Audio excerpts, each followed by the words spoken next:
Beleza, vamos orar.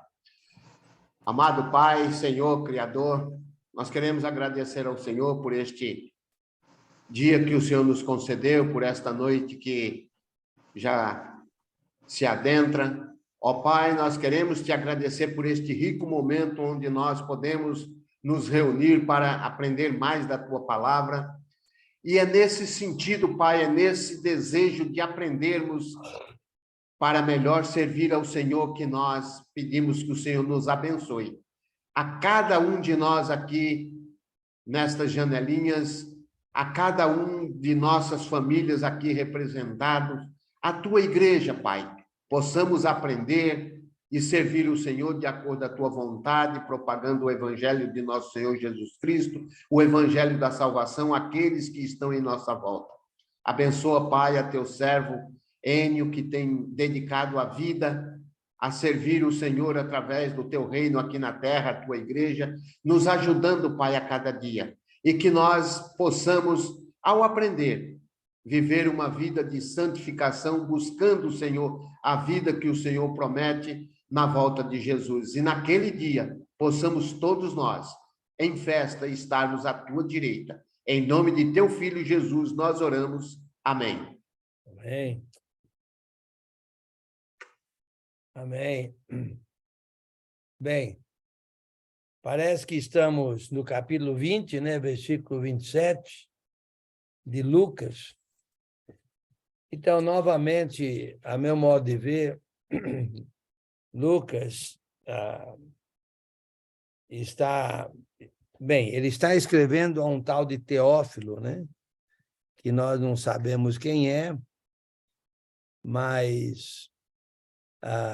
a meu modo de ver, é uma pessoa que estaria envolvida no julgamento do apóstolo Paulo.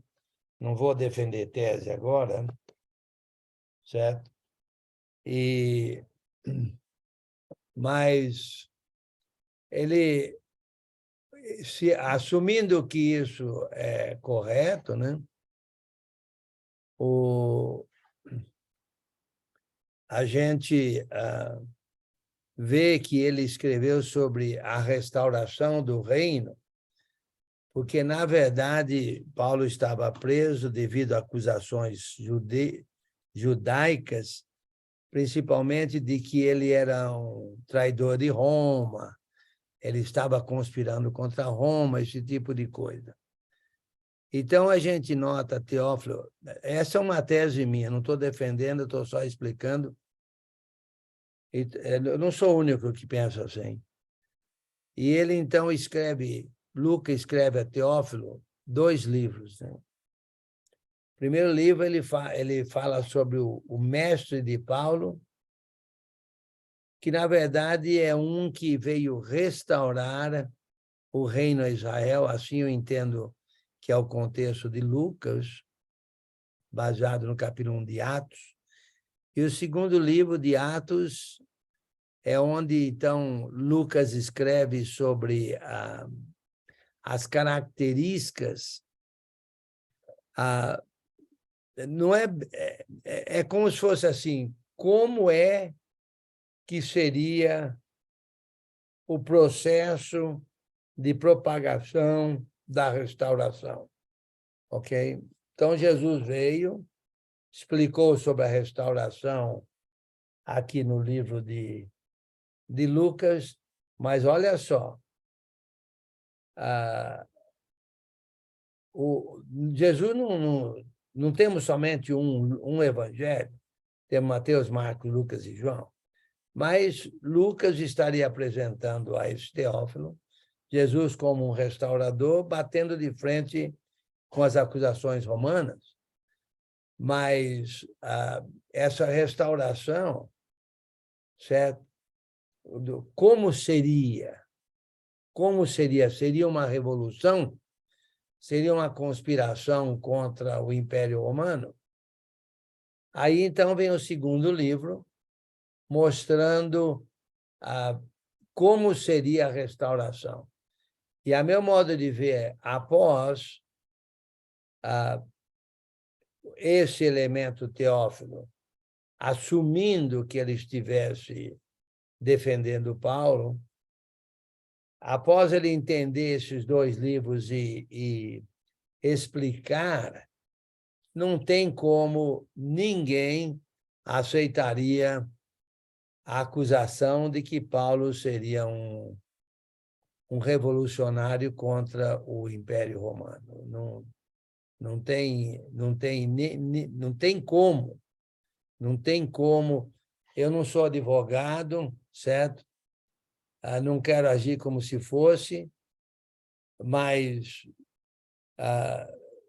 se eu fosse um que iria escutar a defesa, não um advogado, mas eu seria, nesse caso, o juiz, né? Que escutaria a defesa apresentada por Teófilo, vamos dizer assim. Eu seria um juiz romano, né? Mencionando Lucas e Atos contra as acusações dos judeus, eu não teria a menor dúvida em absolver Paulo. E todo mundo concorda, pelo menos eu não sei de ninguém que discorda, de que Paulo ficou livre da prisão. Seria a primeira prisão romana, e aí então ele provavelmente tinha planos de ir até a Espanha, mas não há nenhuma indicação de que ele tivesse ido depois de livre. Tudo indica que ele voltou para o leste, na verdade, sudeste, indo até a ilha de Creta, e de Creta, então, ele entraria na Ásia Menor, principalmente na Ásia, na cidade de Colossos, depois Éfeso, e aí a caminho da Macedônia. Agora, a meu modo de ver, ele estava a caminho da Macedônia para ver Ele era muito chegado aos macedônios, muito chegado, principalmente aos filipenses, que a igreja em Filipos era a igreja do coração de Paulo, vamos dizer assim, pelo que a gente lê no livro de Filipenses. E, a meu modo de ver, Paulo mudou de planos de ir à Espanha, porque ele passou, no mínimo, 5 anos preso. Aí já as coisas mudaram, né? 5 anos mais tarde, ainda mais naquela época, em que as viagens eram difíceis, né? Não eram como hoje. Hoje é fácil você viajar, entra num ônibus, ou num trem, ou num avião, ou num carro, certo? E assim por diante. Mas não era assim naquela época. Nós sabemos que Paulo ficou preso 2 anos em Cesareia e 2 anos em Roma. E isso, além do tempo extra, até mesmo desde quando ele partiu de Éfeso e assim por diante.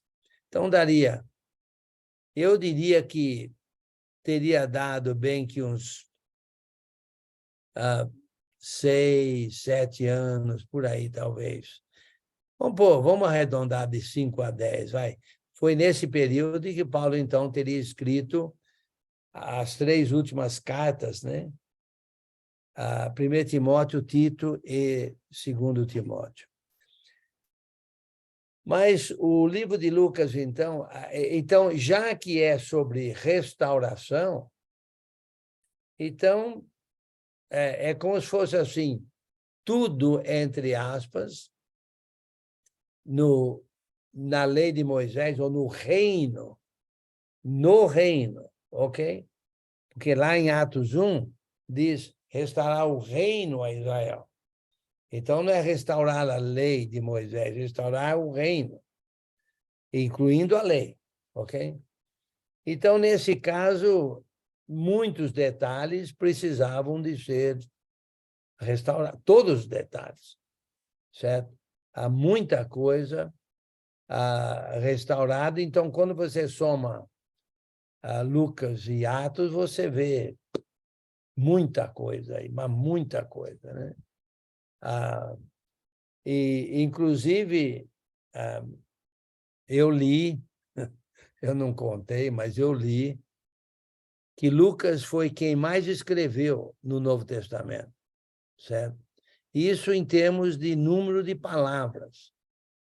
Se você somar as palavras em Lucas e Atos, é um número maior do que as cartas de Paulo.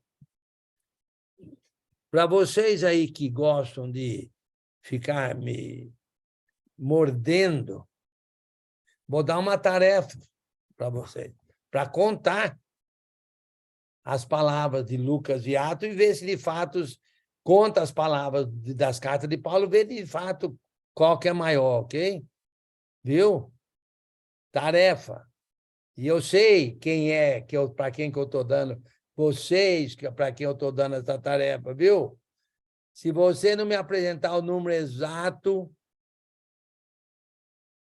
já viu, não passa. Não passa. Irmão, a gente confia no Senhor, irmão. Ok, no versículo 27, aqui tem um outro ponto interessante que precisava de ser restaurado, vamos dizer assim.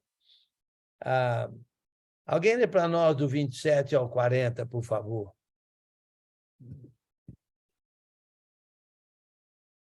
Posso ler? Alguns dos sacudeus que dizem que não há ressurreição aproximaram-se de Jesus com a seguinte questão: Mestre, disseram eles, Moisés nos deixou escrito que se um irmão de um homem morrer e deixar a mulher sem filhos, esse deverá casar com uma viúva e ter filhos para seu irmão. Havia 7 irmãos. O primeiro casou-se e morreu, sem deixar filhos. O segundo e o terceiro, e depois também os outros, casaram-se com ela. E morreram os 7, sucessivamente, sem deixar filhos. Finalmente morreu também a mulher. Na ressurreição de quem ela será esposa, visto que os 7 foram casados com ela? Jesus respondeu, os filhos desta era casam-se e são dados em casamento, mas os que forem considerados dignos de tomar parte na era em que há de vir, e na ressurreição dos mortos, não se casarão e nem serão dados em casamento, e nem pode mais morrer, pois são como os anjos, são filhos de Deus, visto que são filhos da ressurreição, e que os mortos ressuscitam. Já Moisés mostrou um relato da sarça, quando o Senhor lhe chama, Deus de Abraão, Deus de Isaque, Deus de Jacó. Ele não é Deus de mortos, mas de vivos, pois para eles todos vivem. Alguns dos mestres da lei disseram, respondeste bem, mestre, e ninguém mais ousava fazer-lhes pergunta. Ok, aqui é um outro ponto interessante, né?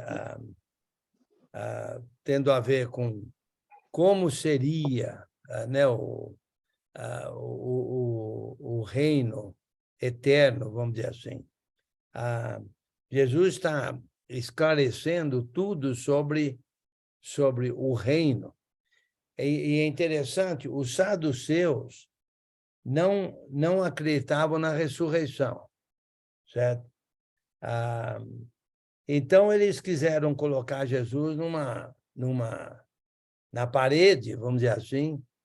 Olha, uma mulher né, casou, e o que aconteceu, que eram 7 irmãos, Então, casou com o mais velho morreu. Aí, o outro mais velho, o segundo, ficaria com a mulher, né, para deixar herança. Deixar herança. Olha só aqui o propósito de casamento. É perpetuar a humanidade, entendeu? Perpetuar a humanidade aqui na Terra. Aí morreu o segundo, aí também não deixou filhos. Então, aí o terceiro, se eu fosse o quarto, eu já ia fazer uma viagem longa, né? Já ia visitar algum parente bem longe. Porque, olha, a mulher casou com os 7 e os 7 morreram. Certo? Rapaz, que coisa. Mas isso aqui eles queriam pegar Jesus. Certo? Então, na ressurreição, Jesus, já que vai haver ressurreição, de quem ela vai ser esposa. Certo? Então, Jesus, e a mulher, por fim, morreu, né, também. No versículo 33, essa mulher, pois, no dia da ressurreição, de qual deles será esposa? Porque os 7 a desposaram. Pô, essa viúva aqui teve 7 maridos. Eu não conheço nenhuma viúva que teve 7 maridos, a não ser essa aqui. Ok? Quer dizer, uma mulher que teve 7 maridos. Né? E todos eles morreram. Viúva 7 vezes. Então, Jesus lhes acrescentou, versículo 34, os filhos desse mundo casam-se e dão-se em casamento, mas os que são havidos por dignos de alcançar a era vindoura e a ressurreição dentre os mortos, não casam nem se dão em casamento, pois não podem morrer. Não tem, assim, de manter sei lá o que você diz, manter a vida viva, vamos dizer assim, porque eles não morrem, certo?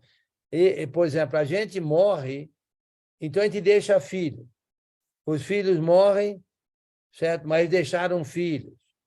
Então, continua a humanidade. Porque se todo mundo morrer sem deixar filho nenhum, acaba a humanidade. Mas no caso dos ressurretos, dos ressuscitados, certo? Eles não morrem. Então, não há necessidade de casamento para manter viva a vida, porque a vida não vai morrer. Então, os ressuscitados não morrem, certo? Então, e não só isso, mas Jesus está debatendo o ponto aqui, certo? De que há ressurreição. No versículo 37, e que os mortos hão de ressuscitar, certo? Moisés, que eles claro, Moisés era era o mestre deles, né? Eles tinham Moisés no patamar 1, né? Lá em cima, eles acreditavam tudo em Moisés. Então, que os mortos vão ressuscitar, Moisés o indicou no trecho referente à sarça, quando chama o Senhor, o Deus de Abraão, o Deus de Isaac e o Deus de Jacó. Ora, versículo 38. Deus não é Deus de mortos, e sim de vivos, porque para ele todos vivem. Então, em outras palavras, se Deus é Deus de Abraão, de Isaac e de Jacó, e Abraão, Isaac e Jacó já tinham morrido há muito tempo, então Jesus está dizendo que era uma indicação, até mesmo por parte do que Moisés disse, certo? De que Abraão, Isaac e Jacó vivem, certo? Então, o ponto aqui é o ponto de a ressurreição. Aqui, alguém já contou aí algum sabidinho aí, ó. Lucas escreveu impressionantes 27,5% do Novo Testamento. Isso é mais do que qualquer outro, incluindo Paulo. O rapaz aí foi rápido na contagem, viu? Não vou falar quem que é, não, mas rapidinho ele foi. Pegou um livro Ele de contou. estatística aí, ó. Não contou, ele colou. Ele não contou, ele colou. Ele não contou, ele colou. Essa é boa. Essa é boa. Obrigado, Giovanni. Olha, é quase 30%, né? Bem, entre 30% e 25%. Viu, Barbosa? É entre 25% e 30%. Eu estou fazendo meus cálculos aqui, professor. Ainda bem que o Giovanni respondeu na hora. Ainda não Obrigado, acabou Giovanni. esse cálculo, não? Obrigado, Giovanni. Ok. Então, em outras palavras, a ressurreição. Ô, Enio, Oi. fizeram muito bullying com você lá naquele congresso, viu? Você escutou, né? Muito bullying. Eu reclamava todo dia na live lá, falava, alguém que defenda, pô, o Barbosa estava aí, ele defendeu em determinado momento. Sim. Mas foi o Defendeu único. nada. Defendi. Ainda bem que ainda tem testemunha. Vou te contar, viu? Eu tive que pegar no pé de todo mundo lá, viu? Eu falei, pô, vocês não sabem contar, pô. Faz as contas aí, tive que fazer de novo e apresentar para eles ali. Mas foi gostoso lá o congresso. Enio, depois do tema, a parte da matemática, o Enio foi o segundo tema do evento aí, ó.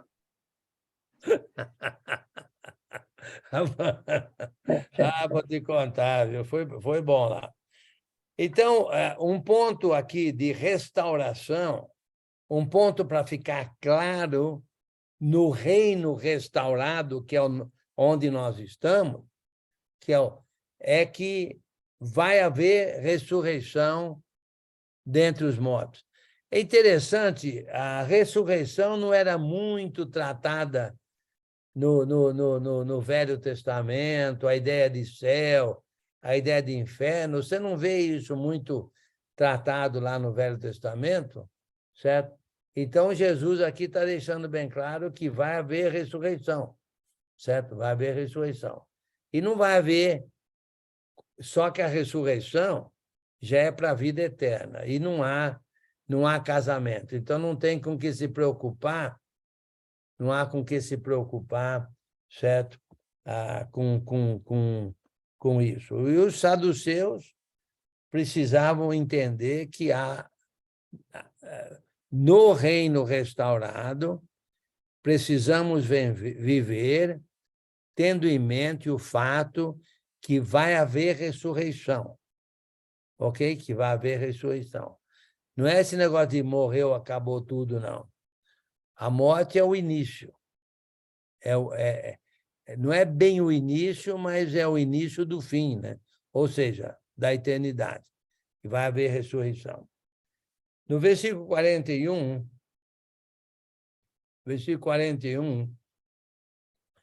mas Jesus lhes perguntou, como podem dizer que o Cristo é filho de Davi, visto como o próprio Davi afirma no livro dos Salmos, disse o Senhor, meu Senhor, assenta-te à minha direita, até que eu ponha os teus inimigos por estrado dos teus pés.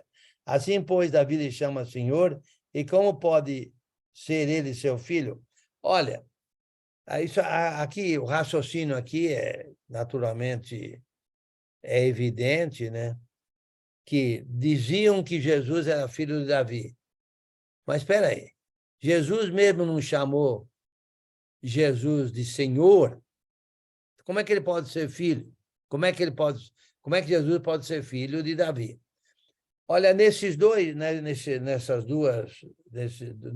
textos aqui, o que a gente nota, a meu modo de ver, é o raciocínio, a meditação, a análise, que eu venho dizendo, já disse várias vezes, que se os fariseus, se os judeus daquela época e dessa época atual usassem o raciocínio, eles não teriam crucificado Jesus, ok? Não teriam crucificado Jesus. Então, um ponto muito interessante no reino restaurado é que devemos usar a inteligência. Devemos ser inteligentes. Eu sempre disse isso, que precisamos ser inteligentes para sermos bons cristãos. Já apanhei bastante por isso e provavelmente vou apanhar de novo, porque eu não quero dizer com isso que é preciso ter um estudo formal. Eu não quero dizer com isso que precisa ter universidade, bacharel, mestrado, PhD, nada disso. O que eu quero dizer é que é preciso que a gente use a cabeça, medite dentro do contexto do Novo Testamento. Olha, eu entendo que há dois tipos de raciocínio, ok? O indutivo e o dedutivo. Assim entendo eu. O indutivo é aquele que enxerga longe, aquele que tem a visão. Por exemplo, eu quero ir para o céu, ok? Eu quero ser fiel no reino de Cristo. Eu não quero ir para o inferno. Eu acredito na vida eterna e assim por diante. A visão, ok? Jesus é o Salvador. O dedutivo é aquele que, dentro desse contexto, a gente raciocina. 1 mais 1 igual a 2, 2 mais 1 igual a 3. A gente raciocina dentro desse contexto com o objetivo de chegar aonde o indutivo quer que a gente chegue. Então, é através do dedutivo que a gente chega no indutivo. Assim entendo eu, certo? Então, olha só, Jesus não está falando da restauração do reino a Israel? Ok, tem gente aqui, mas uma mulher tinha 7 maridos e morreram os 7, ela também morreu na ressurreição, certo? Mas o ponto deles, sabe qual era o ponto deles? Era colocar Jesus contra a parede. Não faz sentido ressurreição. Não há ressurreição. Então Jesus fala, olha, vocês não sabem as Escrituras. Vocês não estão meditando, não estão raciocinando. Inclusive, quando Moisés falou, quando ele chama ao Senhor, o Deus de Abraão, o Deus de Isaac e o Deus de Jacó, isso implica que Abraão, Isaac e Jacó estão vivos, que há ressurreição. Você vai clamar um que já morreu e não existe mais? Não vai falar o nome dele? Vai falar o nome dele? Então, e aqui, por exemplo, vocês andam dizendo por aí que eu sou filho de Davi. Como é que eu posso ser filho de Davi? Certo? Se Davi me chama de Senhor, vocês não conhecem as Escrituras? Cadê o raciocínio dedutivo? Cadê o 1 mais 1 igual a 2? Então, na verdade, é preciso que no reino restaurado, que a gente raciocine, que a gente medite, estude as Escrituras, conheça as Escrituras, não tire texto fora de contexto, mas que a gente possa raciocinar corretamente dentro das Escrituras, para que a gente possa chegar aonde as Escrituras querem que a gente chegue. Ok? Espero que faça sentido isso. Assim no livro inteiro. Assim no livro inteiro. Eu creio que Jesus está... Se você, por exemplo, vai estudar... Assim no cristianismo todo, se você estudar o livro de Hebreus, por exemplo, você vai verificar, olha, lá não era assim, mas, na verdade, era uma sombra do que é agora, que é assado. Lembra Jesus no Sermão do Monte? Não foi dito, mas agora eu vos digo.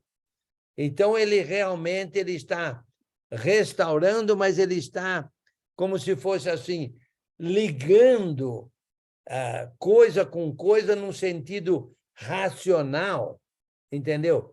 Eu gosto muito de uma passagem que tem lá em Romanos, capítulo 12. Tem muitas passagens, certo? Mas essa de Romanos é um espetáculo que diz assim, no capítulo 12, versículo 1 de Romanos. Rogo-vos, pois, irmãos, pelas misericórdias de Deus, que apresenteis o vosso corpo por sacrifício vivo, santo e agradável a Deus, que é o vosso culto racional. Racional. E não vos conformeis com este século, mas transformai-vos pela renovação da vossa mente. Renovação da vossa mente, para que experimenteis qual seja a boa, agradável e perfeita vontade de Deus. A meu modo de ver, o Paulo está falando aqui de, precisamos usar o raciocínio dedutivo no cristianismo. Por isso, e nós temos 27 livros. Não é tão difícil assim. Só temos que conhecer os livros. Mas e aí? E aí? Por que que não? Por que que a maioria de nós parece que não entende, não estuda, não conhece? Por quê? Será que é tão difícil assim? Uma vez eu ouvi dizer, não sei, eu estou falando o que eu ouvi dizer, que a Bíblia foi escrita a nível de, parece que, 8ª série, né? Alguém ouviu falar isso ou não? 8ª série, 7ª ou 8ª série. Não é para PhDs da vida, não. Certo? É para todos. Ok? Parece que alguém está dando o ok aí de que eu falei certo. Obrigado. Acho que é isso que ele quer dizer. Vamos lá. No versículo 45 diz assim: ouvindo todo o povo, recomendou Jesus a seus discípulos: guardai-vos dos escribas, que gostam de andar com vestes talares e muito apreciam as saudações nas praças, as primeiras cadeiras nas sinagogas e os primeiros lugares nos banquetes, os quais devoram as casas das viúvas e, para o justificar, fazem longas orações. Esses sofrerão um juízo muito mais severo. Olha, eu gostaria de fazer algumas observações aqui, certo? Por que será que eles gostavam de aparecer? Ok? Eu entendo que é pela falta de conhecimento. Se você não tem muito conhecimento, você vai ter que aparecer de um jeito ou de outro. Porque você quer ter preeminência. Você acha que deve ser produtivo, mas se você não sabe como, então você vai inventar modinha para poder aparecer. Certo? Inclusive, longas orações. Longas orações. Certo? Inclusive, devoram as casas das viúvas. Eu acho que são pessoas maldosas também, né? Eu sei de um pregador de uma denominação que falava assim para o membro: olha, vou chegar na sua casa a tal hora para fazer uma oração. E ele fazia oração, depois da oração ele cobrava. Cobrava pela oração que ele fez. entendeu? Isso aí foi dito para mim por um membro dessa denominação. Cobrava. Não, eu orei, eu quero o pagamento pela oração que eu fiz. Então, aqui está dizendo isso aqui, né? Está dizendo aqui, eles devoram as casas das viúvas e, para o justificar, fazem longas orações e sofrerão juízo muito mais severo. Então, como é que a gente evita ser como os escribas? Como é que a gente evita cair nessa armadilha aqui? A meu modo de ver, é através do raciocínio.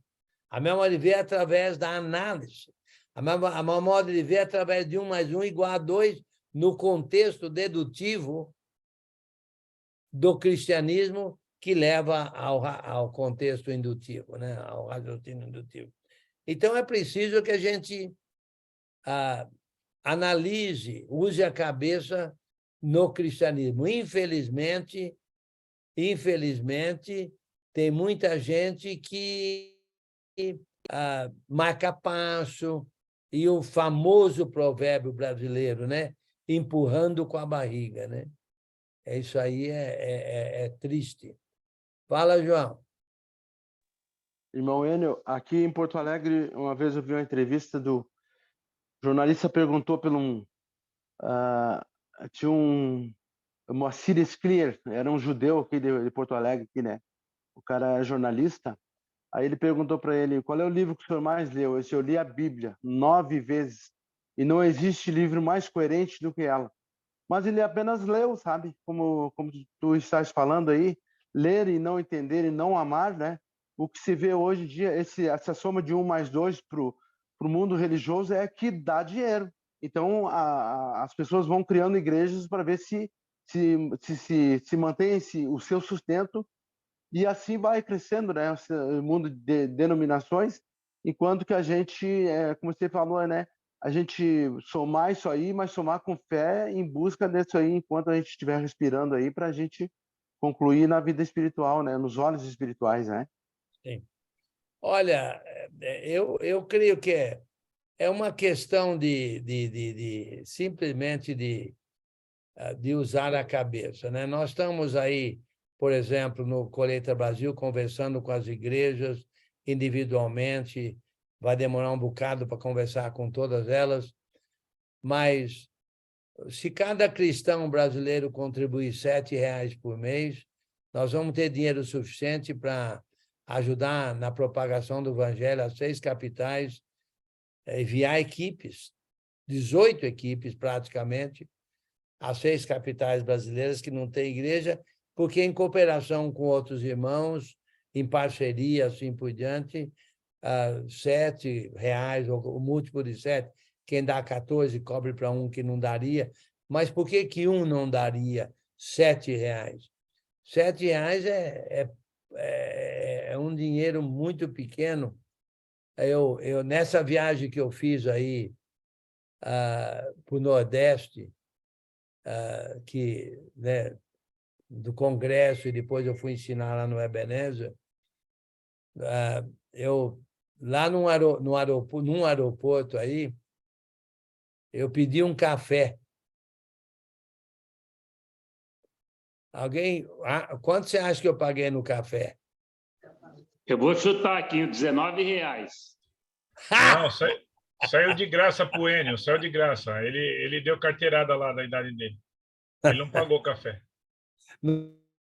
Não paguei, conversa que não paguei. R$19. Quem pagou foi o Randy. Ele perdeu a identidade. Eu estava sozinho. Eu estava sozinho. Quando eu fui, eu estava sozinho. Eu que paguei R$19. Eu fiquei na casa do Randy na volta. Mas Pela primeira vez você pagou o café, tá vendo como o café sai caro? Você nunca paga, por isso você fica pedindo café, rapaz. Eu acertei, então? Acertou. Por que será, hein? Quem é que falou aí? Não é que ele adivinhou, ele colou. Ele colou. Ok. Mas depois eu falei, não, isso é... Aí eu fui tomar no outro aeroporto. Foi não pode ser de R$9. E não foi mesmo, foi só R$ 8,90. R$ 8,90 um café. Agora nós estamos falando em R$ 7 para ajudar a propagar o evangelho no norte do Brasil. Rapaz, olha, quem for pensar, meditar, analisar, não deixaria de contribuir. A não ser que é contra a propagação do evangelho. Deixa de tomar sei lá. cafezinho, que a Colheita Brasil vai conseguir um bom dinheiro através de ti. Não entendi, Sérgio. Se tu deixar de tomar café, Enio, vai sair uma boa grana para a Colheita Brasil só do teu bolso. Vai. Vou parar de tomar café e dar para o Colheita Brasil, porque cada café, rapaz, um café por mês. Rapaz, brincadeira, ok. Mas, viu, irmão Enio, eu levei esse assunto com um irmão aqui, diz que há muita controvérsia acerca de mandar famílias para o norte.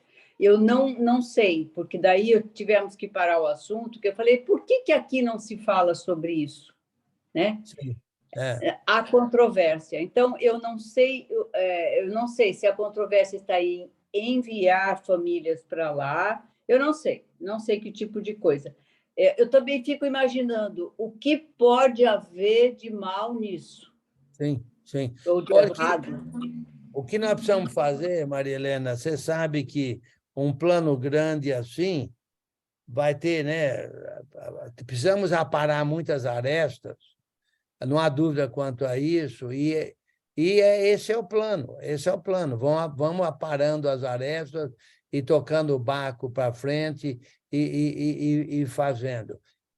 Que mal que haveria, né, com R$7 para ajudar? Eu consigo, a única alternativa válida que eu consigo enxergar é a seguinte: e se nós não conseguirmos manter isto, como é que vamos fazer com esse pessoal que foi enviado? Bem, eu não sei se existe, eu não estudei o negócio a fundo, não sei as possibilidades, né? A resposta, a meu modo de ver, é simples.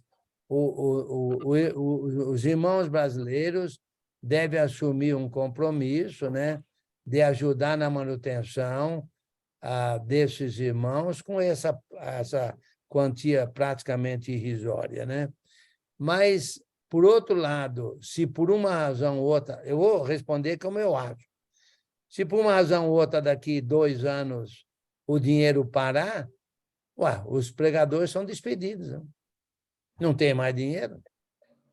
Mas é incrível que a gente não sustente pregadores do evangelho por falta de R$7 por mês por parte de irmãos, né? Mas o plano é muito grande, o plano é magnífico, o plano tem futuro, assim, tem vamos dizer assim, tem futuros, como é que é, promessas, não, consequências positivas futuras, assim por diante. Promissores, né? Futuros promissores. E nós agora estamos até agora o Brasil foi um campo missionário, agora nós vamos virar o disco e passar a ser um campo que envie missionários. Então, é, de fato, um grande trabalho, é um grande desafio que nós precisamos encarar. Eu não faço parte do Colheita Brasil, mas eu acho que é um plano grandioso, é um plano maravilhoso, e eu estou apoiando de toda maneira que eu posso. Sandro? Um ponto importante, assim, dentro da que a irmã Maria Helena comentou, por exemplo, um ponto bom, eu posso citar aqui a irmã Maria, que é a irmã da Nica, que mora lá em Boa Vista, que teve o privilégio, com a chegada da equipe lá em Boa Vista, de mais de 1 ano, de poder celebrar o culto com os irmãos lá. Ela se batizou aqui em Manaus, né? E agora ela tem a oportunidade, se não me engano, já é o 2º final de semana, né? Podendo celebrar com os irmãos o culto. E a alegria, né, como a gente já conversou com ela, de ela poder ter esse privilégio de ver, participar do trabalho, de usufruir desses R$7, né? Que cada um de nós, junto com outros irmãos, né? Por isso que eu vejo a grandeza do projeto. Pela simplicidade, ele vai considerar o montante, né? O montante de cada parte no Brasil inteiro. Eu vejo que não tem como parar, porque como até o irmão Sérgio falou, né? Tu parar de tomar uma xicarazinha de café já vai fazer uma grande diferença. E todo mundo tirar da sua parte, né? Vai também fazer uma grande diferença. Aí é só para cima, só crescer, só desenvolver, só pregar, né? Não tem como assim parar, né? Se viu? todo mundo fizer Para ajudar o Barbosa, viu? R$ 7 por mês, durante um ano, dá R$ 84. Você multiplica isso, vamos dizer assim, por 20 anos, vai. R$ 1.680. Meu amigo, olha, com Só o Barbosa, imagina. Com R$ 1.680 eu posso ajudar durante 20 anos a propagação do Evangelho em 6 capitais ao norte do Brasil, em cooperação com outros irmãos. Meu amigo, eu vendo minha bicicleta, não tenho bicicleta, então eu não vou vender nada. Já vendeu a bicicleta, né, Enio? Eu pego da minha poupança R$ 1.680 e dou de uma vez para garantir os 20 anos. Oxe, o que pode dar de errado nisso? Se der de errado, está nas mãos de Deus. Meu. O plano é a propagação do Evangelho, entrega nas mãos de Deus. A Maria está dizendo que as mulheres precisam parar de comprar mais sapatos. E bolsa? Ai, seu Enio, aí não, bolsa. né? Não, mas a Malik está falando, não sou eu não, hein? Ok, Giovanni? Eu não sei se vai ajudar. Aqui atrás. Fala. Eu não sei se vai ajudar em relação da Boa Vista. Eu recebi essa mensagem da Boa Vista, são dois casais do Secris e um do AME, é um casal boliviano, se não me engano. Venezuelano. Eu recebi essa informação da irmã Roselane. O nome dele é Abraão, o nome dele. Aí eu conheço essa irmã Roselane, o esposo, ela está há um bom tempo estudando lá em Betim, lá, também para fazer parte de uma cidade, também de receber, trabalhar para o Evangelho e receber do Colheita Brasil. Eu não entendo bem, e a irmã, a Maria Helena, me perguntou a respeito. Eu disse que não sabia a respeito, mas eu ia investigar, pegar as informações. Aí falei com a irmã Roselane, como é que tu não foi nessa, tu e teu esposo? Eu sei que está há bastante tempo nessa missão, querendo participar de uma cidade. Irmão, eu quero turno integral. Mas me explica direitinho, assim, como assim? Não é um padrão só? Não é um padrão só. Turno integral é o Ebenezer, alguns são meio turno, tem que trabalhar por fora. Eu quero me dedicar integralmente ao corpo de Cristo. Aí, sim. Tá. Mas se tu quer informações melhores, liga para o Maurão, Curitiba. Sim. Aí liguei para o Maurão. Maurão, me explica esse negócio da Colheita Brasil. Como é que é isso aí? Não tem um padrão? Não? Como é que funciona? Não, a colheita recebe o dinheiro e cada casal, cada família, essas 3 famílias, elas estão ligadas a uma congregação. E nós mandamos o dinheiro para essa congregação que repassa para essas famílias. Aí, quanto tempo essas famílias ficam recebendo do Colheita Brasil? Olha, a ideia é 5 anos, mas oramos a Deus para que essas 3 famílias, no caso agora de Boa Vista, que elas façam um bom trabalho lá, que a coleta de Boa Vista seja o suficiente para sustentar 3 famílias, e eles digam para suas igrejas mães, né? Olha, não precisamos mais do apoio do Colheita Brasil, agora nós somos congregação independentes. Mas viu, Giovanni? Mas olha só, com R$ 1.680, eu vou ajudar durante 20 anos. Não há como... Eu não pretendo parar enquanto eu viver ajudando, porque, na verdade, o trabalho missionário é até a volta de Cristo. Então, sim, na verdade... Eu só estou falando uma outra questão administrativa, não a questão nossa de ajudar. Disso eu não estou falando nada. Exatamente. Da questão administrativa que a Mariane me perguntou como é que funciona e não funciona. Aí eu fui atrás de informações, peguei as informações, não ficou muito claro ainda, mas teria que ter mais explicações para a população. Olha, vocês vão ajudar a Colheita Brasil, o Colheita Brasil recebe o dinheiro, funciona assim, o Barbosa vai falar, o Secris, ele manda os deles, a gente paga o Secris metade, lá é integral, não integral, Ebenezer manda, AME Sim. manda, é uma coisa meio... Giovanni, que não é muito... só um negócio importante, por exemplo, a igreja mantenedora, no caso lá de Teresina, é Boa Viagem. Boa Viagem que faz o gerenciamento, né, desse recurso, e Boa Vista é Campo Grande. As duas congregações que, por enquanto, estão fazendo esse gerenciamento. Eles recebem o recurso do colheita, e aí é repassado, percentuais é separado, né? Pelo que eu conversei com o Daniel Morgan, o Mauro Francisco, né? O Rende. Aí ele separa percentuais desde 2019, e aí é repassado para essa igreja mãe.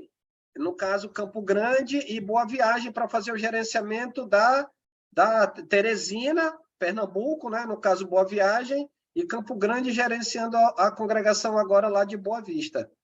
E Manaus pode eventualmente formar e gerenciar e administrar uma equipe aí no norte. Aí eu perguntei quem é que escolhe, assim, integral, não integral, a congregação? A própria...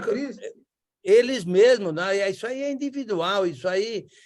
Por exemplo, o Campo Grande tem em mente, a meu modo de ver, ajudar esse pessoal lá. Inclusive, eles gostariam de ter mais famílias lá e ajudar eles a se entrosarem lá, arrumar um emprego e ajudar a igreja lá. Isso aí é um método, mas isso Campo Grande escolheu assim. Não quer dizer que Boa Viagem escolheu assim, e se uma outra congregação que vai administrar uma outra equipe pode não escolher assim. Isso aí é independente. Muito bem, Barbosa.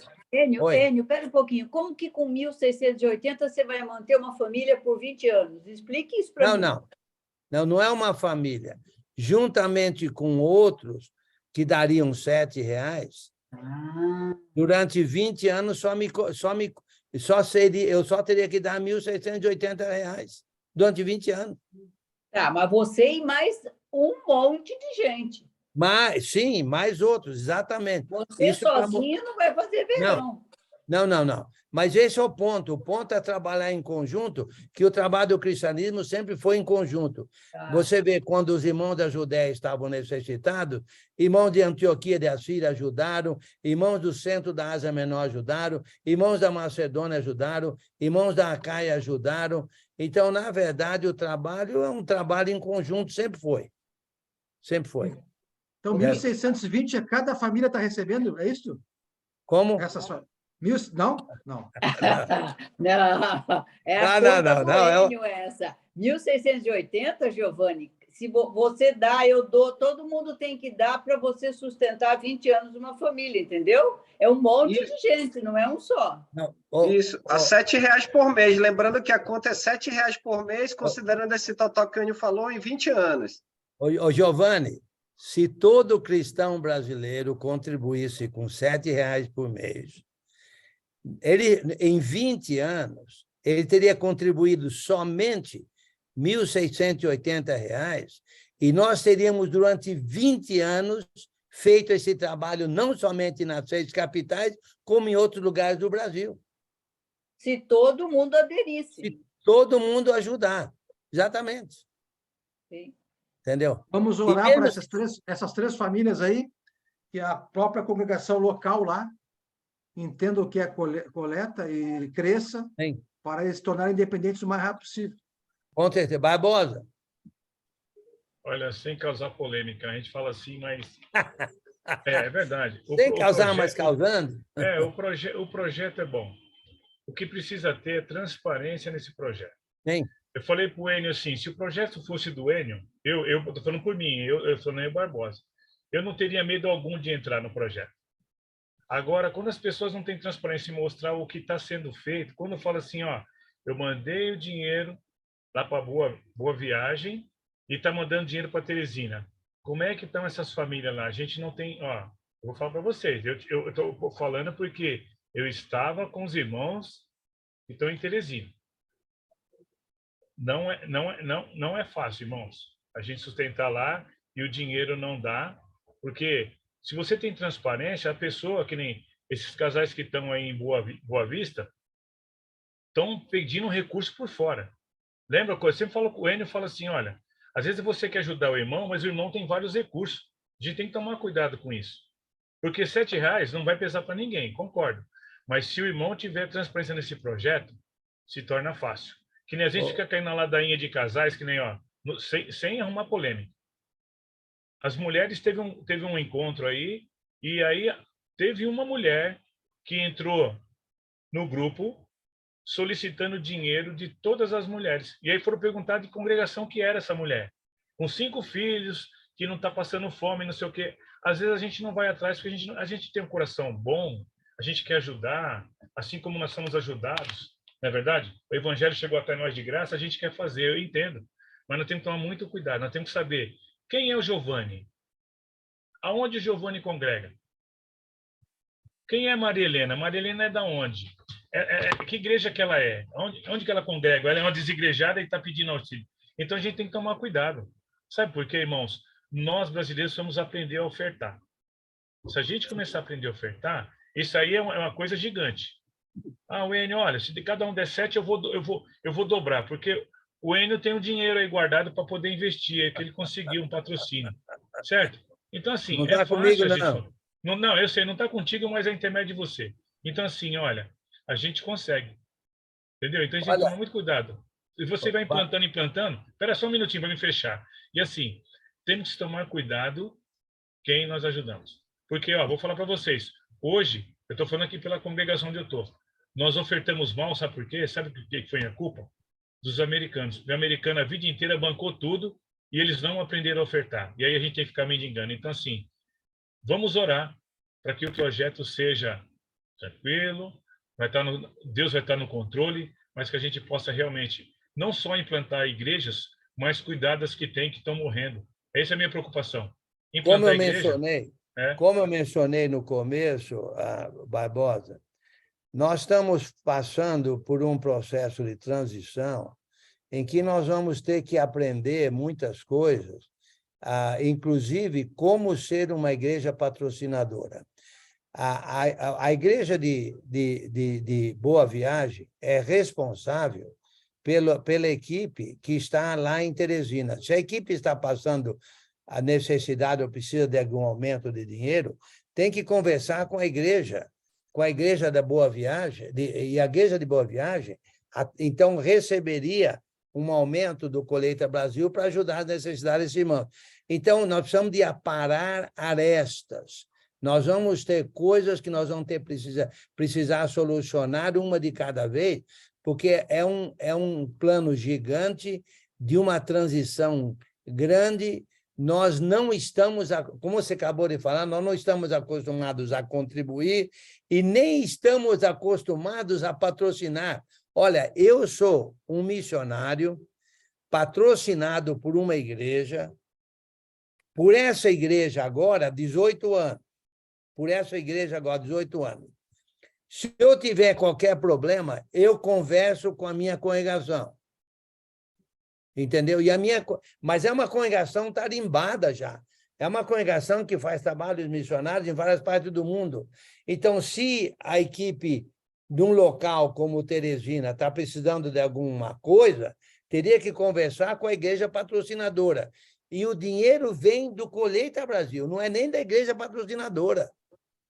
Mas a igreja patrocinadora verificaria, precisa ter um aumento, vamos verificar isso, vamos lá, vamos analisar, é mesmo.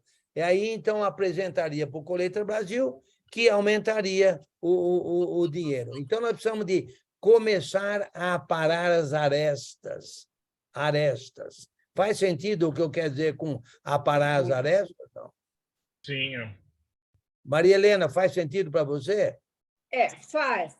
Eu entendo assim, o projeto, para não ser um natimorto, para não nascer e morrer em seguida, o que seria a derrocada, né? Ele tem que ter, sim, transparência. Aqui no Brasil, nós estamos muito acostumados a lidar com gente de todo tipo, entendeu? você acaba colaborando, quando você vai ver, era uma grande falcatrua. Então, é importante saber o que está sendo feito, para que o projeto não morra em si mesmo. E que, depois de algum tempo, não precisa durar 20 anos, ele se torne autossuficiente. Sim, senão sim. não é um projeto bem Com certeza. estruturado. Esse é o plano. João Ivan. Por gentileza, nós, Congregação de Cristo do Brasil, aproximadamente quantos membros, você sabe? De acordo com o Colheita Brasil, na contagem que eles fizeram, são 13.500. Rapaz, olha aí, é muita gente. Porque eu fiz umas contas aqui, se fosse 7 mil, dava 588 mil por ano. Se eu multiplicar isso... R$7, João Ivan. R$7 por mês.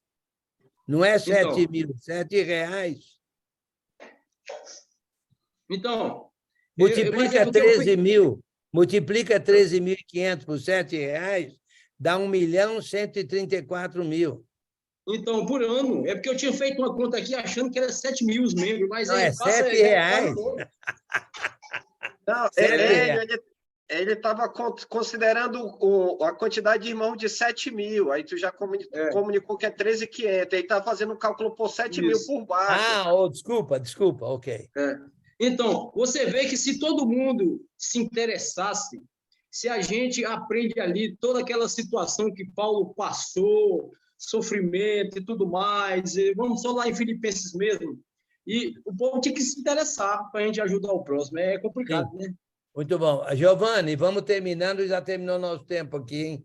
Giovanni? Eu vou ser breve. O que falou o Nivaldo está correto. Transparência, o que a Maria Helena confirmou, transparência. Eu participei do 13.1, onde falaram do Colheita Brasil, como se dá, a parte de arrecadação foi perfeita.